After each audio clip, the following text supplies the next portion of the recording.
আইপিএলের মিনি নিলাম থেকে ঘর গুছিয়ে নেওয়ার পরেও জোর ধাক্কা খেল কলকাতা নাইট রাইডার্স। ভারতীয় ক্রিকেট বোর্ড থেকে দেওয়া হলো কড়া নির্দেশ। বাংলাদেশের বাঁহাতি পেসার মুস্তাফিজুর রহমানকে ছেড়ে দিতে হচ্ছে শাহরুখ খানের কেকেআরকে। পরিবর্ত হিসেবে অবশ্য অন্য ক্রিকেটার নিতে পারবে নাইটরা। বাংলাদেশ জুড়ে প্রবল ভারত বিদ্বেষী হাওয়া, হিন্দু নিধনের অভিযোগ উঠছে প্রায়ই। এই পরিস্থিতিতে মুস্তাফিজুরকে নিলাম থেকে দলে নেওয়ায় শাহরুখ খানকেও কাঠগড়ায় তোলা হচ্ছিল। বিজেপি নেতা থেকে শুরু করে হিন্দু ধর্মগুরু অনেকের আক্রমণের মুখে পড়েছিলেন কিং খান। এমনকি শাহরুখকে দেশদ্রোহী তকমা দেওয়া হচ্ছিল।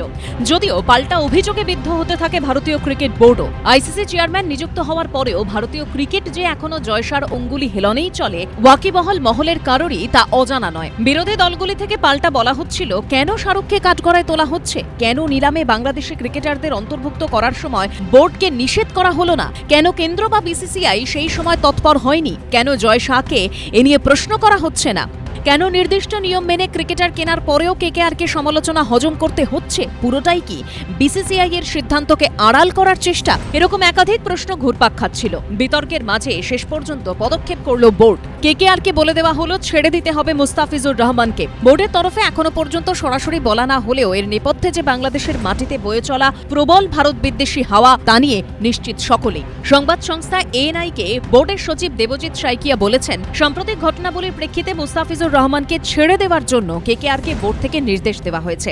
যদি কেকেআর কোনো পরিবর্তন ক্রিকেটার নিতে চায়, সেটার অনুমোদনও করা হবে।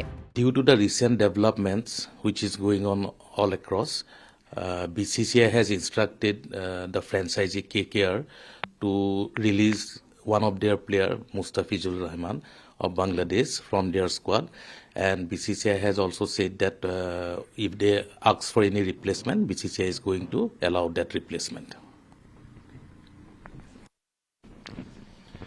When the BCCI will announce the ODI team of the team? So you know that from 11th of January, India is going to play New Zealand in 3-match ODI series. And today we have a meeting with the selectors. And in the afternoon, we are going to announce the squad for New Zealand series, who will be representing the country. The India-New Zealand T20 series, the third match will be held at the Borsapara Stadium also.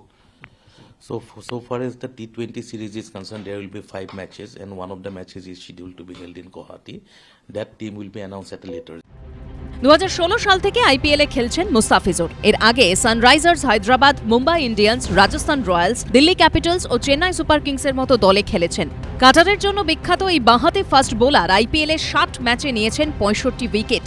Mini নিলাম থেকে তাঁকে 9 কোটি 20 লক্ষ টাকায় কিনেছিল KKR. আগামী আইপিএলে একমাত্র বাংলাদেশি ক্রিকেটার হিসেবে খেলার কথা ছিল তাঁর। এ ব্যাপারে কলকাতা নাইট রাইডার্সের সঙ্গে যোগাযোগ করেছিল এবিপি লাইভ বাংলা। কেকেআর ম্যানেজমেন্টের তরফে জানানো হলো, বোর্ডের নির্দেশ মেনে আলোচনার পর মুস্তাফিজুর রহমানকে ছেড়ে দেওয়া হচ্ছে। তবে পরিবর্ত ক্রিকেটার নিতে পারবে কেকেআর। কাকে নেওয়া হবে তা নিয়ে কোচ ও সাপোর্ট স্টাফদের সঙ্গে আলোচনা করে সিদ্ধান্ত নেওয়া হবে।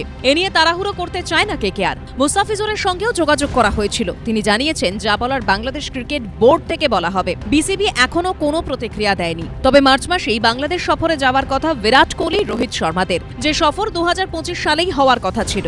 রাজনৈতিক পরিস্থিতির কারণে পিছিয়ে দেওয়া হয়। সেই সফরও অনিশ্চিত হয়ে পড়তে পারে বলে বোর্ডের কারো সঙ্গে কথা বলে জানা গেল। পাশাপাশি আগামী ফেব্রুয়ারি মার্চ মাসে ভারত ও শ্রীলঙ্কার মাটিতে T20 বিশ্বকাপ, ইডেন গার্ডেন্সে ম্যাচ রয়েছে বাংলাদেশের। ভারতীয় বোর্ড মুস্তাফিজুরকে আইপিএল থেকে ছেঁটে ফেলার পর T20 বিশ্বকাপে বাংলাদেশের খেলা নিয়ে কোনো জটিলতা তৈরি হতে পারে, এমন আশঙ্কাও উড়িয়ে দেওয়া হচ্ছে না। সব মিলিয়ে নতুন বছরের শুরুতেই সরগরম ক্রিকেটের 22 গজ। সন্দীপ সরকারের report, ABP live Bangla. ABP Ananda, এগিয়ে থাকে, এগিয়ে রাখে।